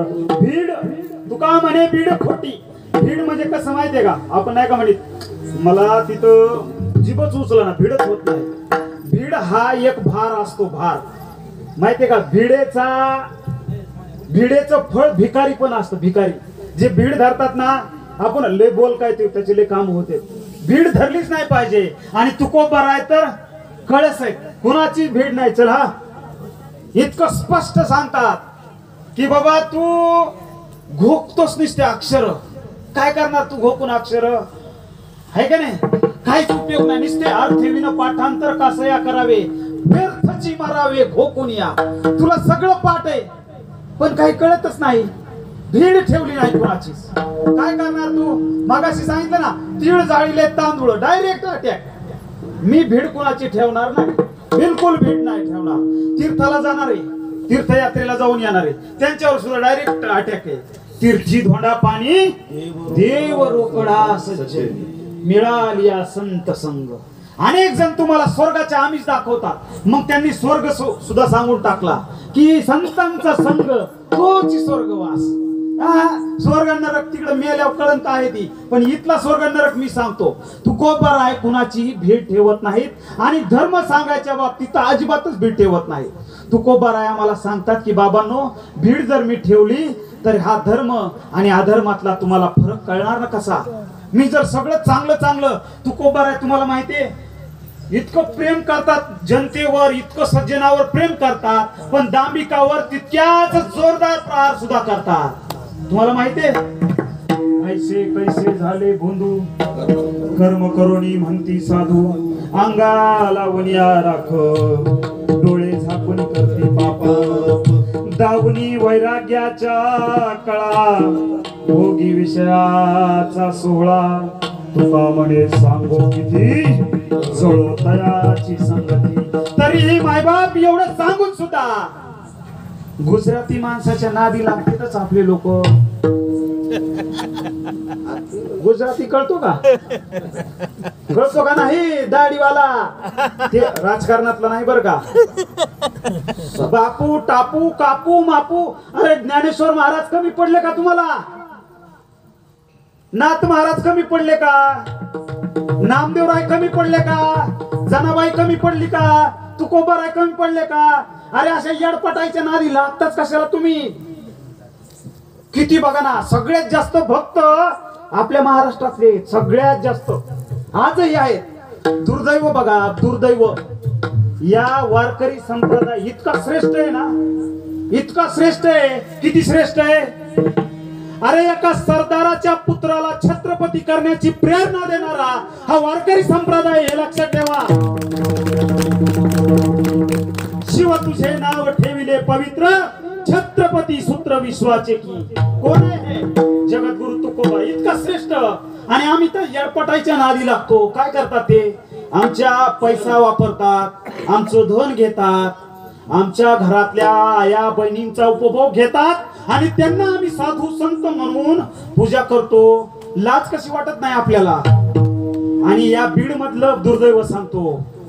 परवा दिवशी घटना 14 तारखेची, पेपरला त्या येडपटायचे लेख छापतात. लेख आम्ही फोन करून विचारलं, वारकऱ्याचा महाराष्ट्र म्हणलं, ही भडवेगिरी बंद करा. आपल्या बीड मधलं भडवेगिरी बंद करा म्हणलाय. कसले नेते कसले झुंजार होता रे तुम्ही? ही भडवेगिरी बंद करा, ह्या टापूचे लेख छापणं बंद करा. अरे कधी सुधारणार आम्ही? आम्हाला धर्माची गुटी अशी गुगळून पासतात हे की आम्ही त्याच्यात फसले जातो. लक्षात ठेवा. नागवलं जातो, नासवलं जातो, कळत सुद्धा नाही. परवा दिवशी बातमी कोणी वाचली असेल, नागपूर मधील एका बुवानी, बघा हे सांगण्याची गोष्ट आहे कारण धर्माचे पालन आम्हाला पाखंड खरं खोटं कळलं पाहिजे. धर्माच्या नावाने भगवे कपडे घालून अनेक लोक ह्याचा गैरफायदा घेतात आणि आपण श्रद्धेच्या नावाने जातो तिथं, पण आपण नागवलं जातो. लक्षात ठेवा. हे कळावं, हे सर्वसामान्याला लक्षात यावं म्हणून जगद्गुरूंनी हा अभंग केलेला आहे. धर्म कळावा, अधर्म कळावा, सर्वांना सगळ्यांना हे कळावं सत्य. आम्ही नागवलं जातो एका बुवानी. लक्षात ठेवा माय मावल्यांनो, तुम्ही इतक्या धार्मिक असता, तुम्ही इतकं चांगलं करता, पण इतक्या लवकर विश्वास ठेवताना लगेच माथा टेकवता. तुम्ही जिजाऊंच्या लेकी आहात. तुम्ही सावित्रीबाईच्या लेकी आहात. लक्षात ठेवा. सामान्य नाही तुम्ही. तुमच्या कुशीतून जे जन्म घेणार आहे ना, ते भारताचं भवितव्य आहे, या जगाचं भवितव्य आहे. तुम्ही काय घडवणार लेकराला? मग तुम्हाला असले बुवा बापू जमणार का? नाही जमायला पाहिजे. आपल्या या बीड मध्ये तमिळनाडूची अम्मा येते, इथं राज्य स्थापन करते. राधे अम्मा येते, ही सुद्धा चालते. म्हणून लक्षात ठेवा, धर्म कळला पाहिजे, अधर्म कळला पाहिजे. हे जर नाही कळलं तर पालन होणार कसं? अरे तुम्ही दळणातले खडे असे दिसून टाकणाऱ्या आणि तुम्हाला कसं कळत नाहीये? लक्षात ठेवा, दळण त्याच वेळेस चांगलं होतं ज्यावेळेस खडे काढून टाकले जातात. धर्माचं पालन त्याच वेळेस होतं, हे सडके कांदे ज्यावेळेस फेकून दिले जातात. ह्याला म्हणतात धर्माचे पालन. वेगळं काही नसतं माझ्या. धर्माचं पालन. या ठिकाणी हे तीक्ष्ण उत्तर आहेत. अभंगाचा भावार्थ संपलाय. जाता जाता तुम्हाला काही मी गोष्टी सांगणार आहे. अभंग विसरला तरी हरकत नाही, पण ह्या ज्या गोष्टी सांगणार आहे, आतापर्यंत एखाद्या झोपा काढल्या असल्या तरी जागे व्हा आणि ऐका. 2-4 गोष्टी सांगणार आहे मी, फक्त त्या निश्चित पद्धतीने ऐका. आपल्या खेड्या पाड्याला सगळ्यात मोठी जी कीड लागली ना, सगळ्यात मोठी ती कीड कोणती माहिती आहे? व्यसनाधीनता. या ठिकाणी जे जे बसलेले त्यांनी स्वतःचा विचार करा. आपल्याला कुठलं व्यसन आहे याचा विचार करा. मी स्वतः शिक्षक आहे. मी अनेक गावामध्ये सर्वेक्षण करतो, अनेक कार्यक्रमात पोरांसाठी कार्यक्रम घेतो मी. महाराज पोरांसाठी फक्त पोरांना विचारतो, तुमच्या घरात किती जणाला किमान तंबाखूचं व्यसन आहे? 100% पोराच्या हातवर आहेत. कबीर महाराज सांगून गेले, बाबा दारू गांजा मत पियारा अकल गुंग हो जाती है, अपने पल्लों का दाम खर्च कर मुंह में मक्खिया जाती है. बघा, विचार करा तुम्ही, कुठलं तरी व्यसन आहेच. आता अजून सांगू का पलीकडे जाऊन, तुम्हाला जर तंबाखूचं व्यसन असेल, 30 तंबाखू तुम्ही गाढव, एखादं गाढव दिसतंय का, गाढवाला 10-12 तंबाखूच्या पुड्या सोडा, त्याच्या पुढं वास तरी घेते का? बघा, वास सुद्धा घेत नाही. बघा तुम्ही ठेवून बघा, प्रयोग करा. शेळीच्या पुढं ठेवा, म्हशीच्या पुढं ठेवा, म्हैस तर सगळ्याची इथे. तंबाखू म्हशीच्या पुढं टाकून बघा, खाती का? शूद्र प्राणी. डुकराच्या पुढं ठेवून बघा. अजून काय सांगू तुम्हाला? ठेवून बघा. अरे खाणारच नाही, मग आपण का खावी? माझी तळमळीने विनंती आहे. हे सांगून होत नसतं, मला मान्य आहे. तुम्ही जर दिवसात 4 बार खाता असताना 2 वर या, 1 वर या, सोडून द्या. हेच धर्माचं पालन आहे, शरीर धर्माचं. लक्षात ठेवा. आपल्यामधलं पाखंड जगाचं सोडा हो, धर्म बी सोडा, जात सोडा, सगळं सोडा. अरे आपल्यात तो पाखंड कधी काढायचा आपण? तंबाखू खाणं पाखंड आहे. गुटखा किती रुपयाला पुडी सांगा? किती रुपयाला पोरा माहिती कोणाला?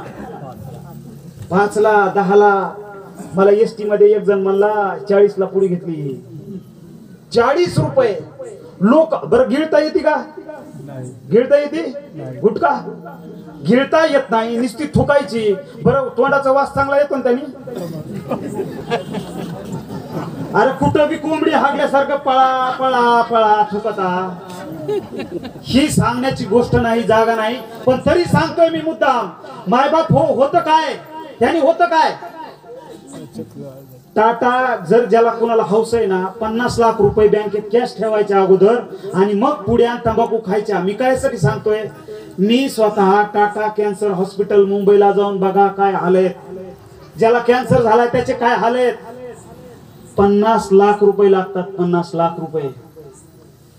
माय बाप आपल्याला, मला कुठं होतंय? काही होत नाही. निश्चित काही सांगू शकत नाही आपण. आपल्याला जीवन हे खूप कमी काळासाठी मिळालंय, त्याचा इतका चांगल्यासाठी उपभोग घ्यायचा आहे ना. आपण हे व्यसन सोडले पाहिजेत. आपल्या शरीरातलं पाखंड आपण खंडन करायचंय. काही इथं दुसरा कोणी येणार आहे? कोणी येणार नाही माय बाप.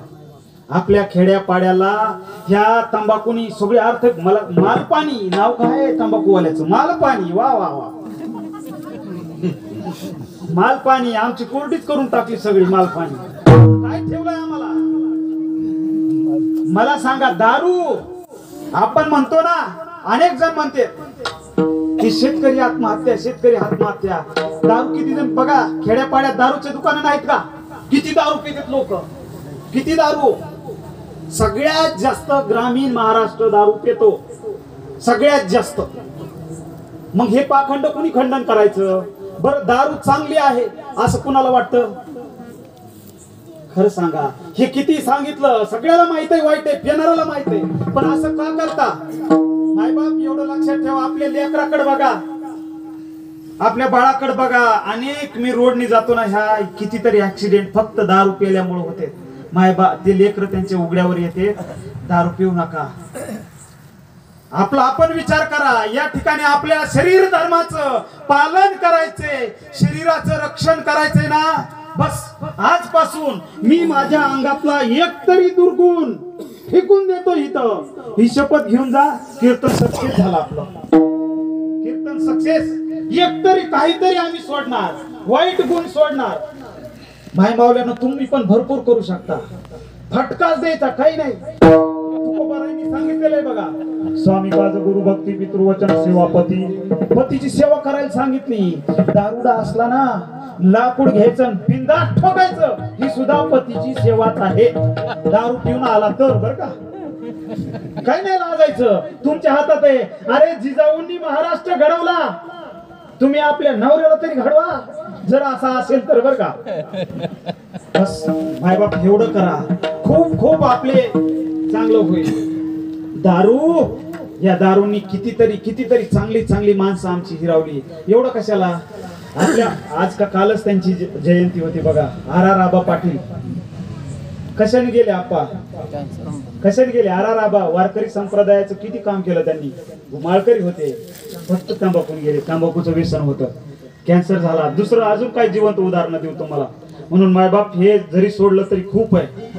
आता दुसरी गोष्ट मला सांगायची, अंधश्रद्धा. तुम्हाला सांगू का, या महाराष्ट्रामध्ये अंधश्रद्धा निर्मूलन समिती म्हणजे आमचा वारकरी संप्रदाय. हे लक्षात ठेवा. सगळ्यात जुना आमचा वारकरी संप्रदाय. काय सांगितलं आमच्या संतांनी, आम्हाला जर लग्न झालं 2-4 वर्ष लिकून नाही झालं, आम्ही दवाखान्यात नाही. भाई तुला बघ सुकून तू. अरे सुकून बघायचं तर नवरा केलाच कशाला, हे मी सांगत नाही. 900 पुत्र होती.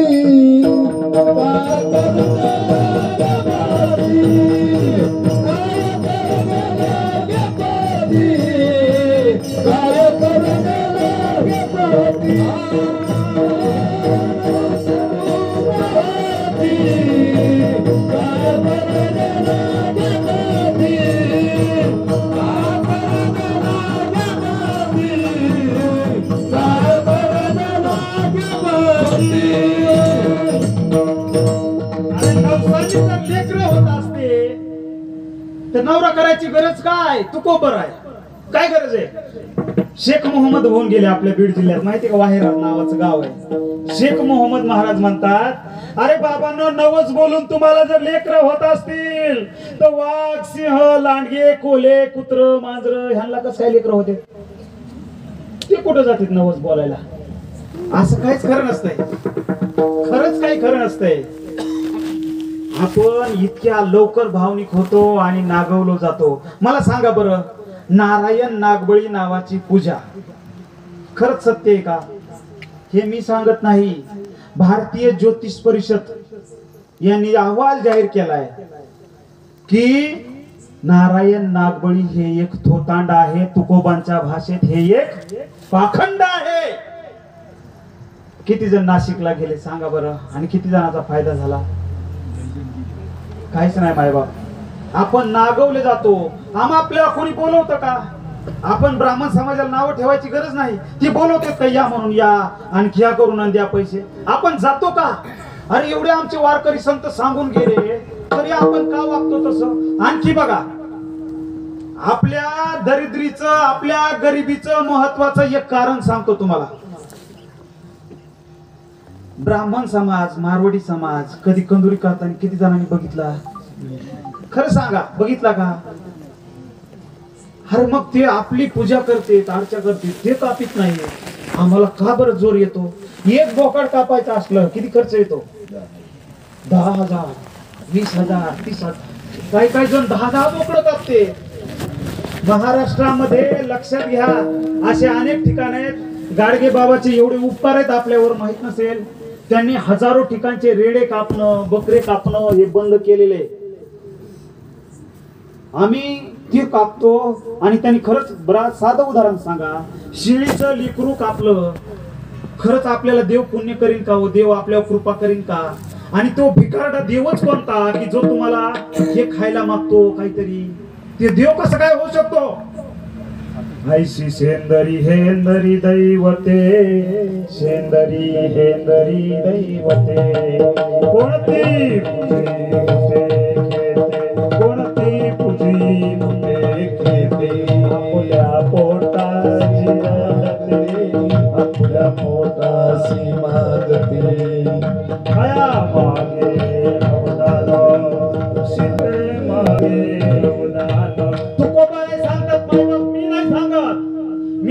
कधी शब्द माझ्या मनचा फेकलेला नाही. अरे जो देव काही मागतो देव देतो आपल्याला. देव आपला मायबाप आहे. प्रत्येक जीवाचा मायबाप आहे. तो कोणाचा जीव कसा मागन. अरे कधी आपलं लेकरू जर कापलं आपल्या हाताने कसं वाटेल आपल्याला. कसं वाटत त्या जीवाला काय वाटत असेल तुम्ही सांगा बरं. खूप आनंद वाटत असेल का. कापा कापा मला कापा. तुम्ही विचार करा ना त्या ठिकाणी जाऊन किती हलवत असते. तुम्हाला ते जीवलय कल्याण म्हणत असेल का की हा बरं झालं तुम्ही मला कापलं तुमचं आता कल्याण हो. अरे नाही तेवढे तुम्हाला शिव्याशाप देत असेल तो जीव. लक्षात ठेवा मायबाप कुठल्याही असा जो देव. लक्षात ठेवा देवाला तुमचं काही लागत नाही. देवाला तुमचा पैसा पान फुल सुद्धा लागत नाही. आणि देव त्याचा भुकेलेलाच नाही. आणि जो भुकेलेला असतो तो देवच नाही. देवाला काय लागतंय. म्हणला ही भाव म्हणणे देवा मला पाव. देव आशाने पावायचा नाही रे. देव बाजारचा भाजीपाला नाही रे. देव बाजारचा भाजीपाला नाही. तुकडोजी महाराज सांगून गेले अरे सोन्या चांदीचा देव आहे त्याला चोट द्यायचं भेव.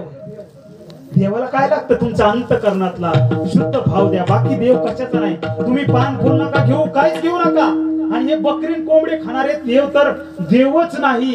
अगदी स्पष्ट अनेक हजारो त्याचे संत वचन येतं. म्हणून मायबाप लक्षात घ्या आपल्या दरिद्रीचं मुख्य कारण हे कोंबडे बकरी कापणं आहे. म्हणून हे सोडून दिलं तरी सुद्धा खूप मोठं संत कार्य होईल. आणखी एक सांगतो आपल्या बीड जिल्ह्यातलं सगळ्यात दुष्ट काम म्हणजे पोरी किती माहितीये का. मागच्या महिन्यातला आकडा आहे डोंगरे सर. 1000 पोरा माग मागच्या महिन्यात 750 मुली आहेत. मागच्या महिन्यात बर का 750. 1000 मुलं 750 मुली कुठून आणायचे. लक्षात ठेवा खूप मोठी गंभीर समस्या आहे.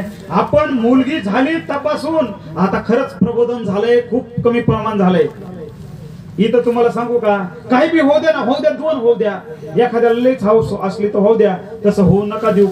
पण तपासता कशासाठी. होऊ द्या पोरगी झाली तर काय फरक काय पडतो मायबाप. ते लेकरून आहे का. अरे 1 दिवसाचा जीव राहिला ना 1 दिवसाचा त्या जीवाचं हृदय सुरू होतं. त्या जीवाला तुम्ही 18 नाही 20-22 वर्षाच्या पोरीला मारल्या इतकं पाप लागतं तुम्हाला. त्या जीवाला खाली करता तुम्ही 2-3 महिन्याच्या. कशासाठी. होऊ द्या ना 2 पोरी झाल्या तर झाल्या. काय अडचण काय आहे तुम्हाला. या ठिकाणी मला 2 पोरी येतात. आता मागच्या 2 महिन्यापूर्वी मला दुसरी पोरगी झाली. आनंद झाला. कार्तिक महिन्यात झाली. कार्तिकी नाव ठेवलं तिचं. आपल्याला डोंगरे सर तिथं 2 पोरी येतात. 2 पोरी ऑपरेशन.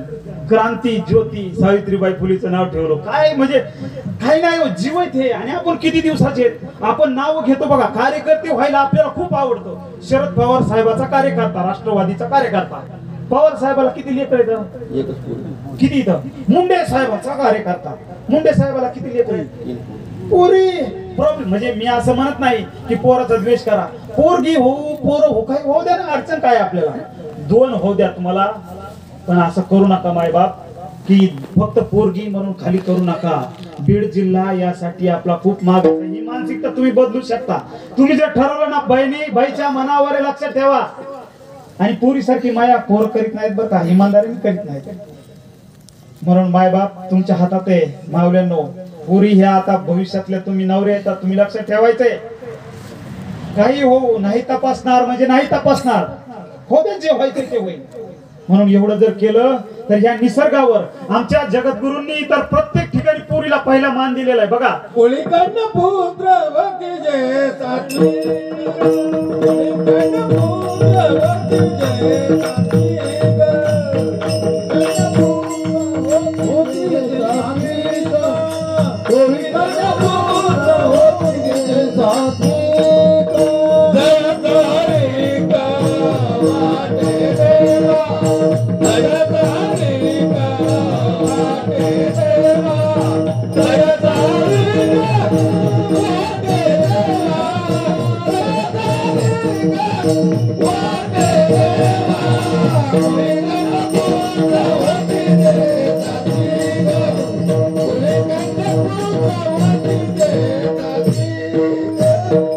प्रत्येक ठिकाणी मुलीला पहिलं स्थान दिलंय जगद्गुरूंनी. तो अभंग वाचा तुम्ही.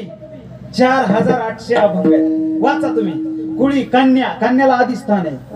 माय बापे केवळ काशी, माय अगोदर माय.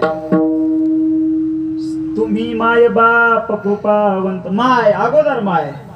कन्या सासुराज, प्रत्येक ठिकाणी मुलीला पहिलं स्थान दिलेले तुकोबारायांनी. मग आम्ही भेदभाव करणारे कोण? म्हणून लक्षात घ्या एवढी विनंती, भेदभाव मानू नका. तिसरी गोष्ट, आपला बीड जिल्हा हा एकदम आवर्षणग्रस्त आहे. झाडच नाही, झाड नाही, आणि आम्ही झाड तोडून टाकतो सगळे. दरवर्षी आपण एक तरी झाड नुसतं लावायचं नाही, लावणारे खूप आहे, फोटो काढणारे. लावायचे ना, आपण आपलं जगवायचंय. मी म्हणतो ना, म्हातारे कोताऱ्यांनी तरी आता जाऊ दे त्यांचं, पण पोरं जे तरुण आहेत एक तरी झाड लावायचं. अरे आपल्या साताऱ्यातून एक माणूस येतो बीड मध्ये, झाड लावून जातो, आम्हाला काहीच वाटत नाही त्याचं. आम्ही काय करतो माहिती, साताऱ्यातला सयाजीराव शिंदे हिरो आहे, तो इथे आला, बीडला देवराई स्थापन करून गेला. आम्ही बीडकर मोकार काय करतो, तिथं जातो तिसरा पारा, सिगरेटी वढायला, पुड्या खायला, आणि ते जंगल पिटून देतो. किती वाईट अवस्था आहे. त्या बिचाऱ्यांनी कष्ट करून लाव, देवराई जाळून टाकली ना राव आपल्यासारख्या बीडकरांनी. किती फालतू गोष्ट आहे. अरे वृक्षवल्ली आम्हा सोयरे, वनचरे पक्षी ही सुस्वरे आळवी.